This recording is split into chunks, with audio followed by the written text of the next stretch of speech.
Assalamu Walaikum. Hello friends, how are you? Welcome back to our another video. In this video, I am going to show you how to create text double wave in Microsoft Word. Let's get started. At first we have to open a Word document. Then we want to create text double wave. Firstly, insert some text.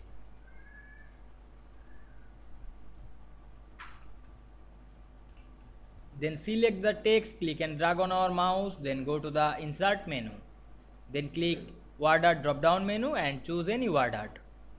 Then go to the format menu and click text effect. Then choose transform. Now we apply the double wave.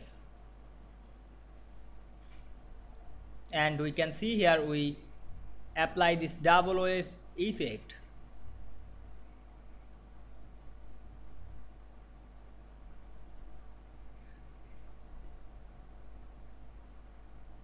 I hope you enjoyed the video.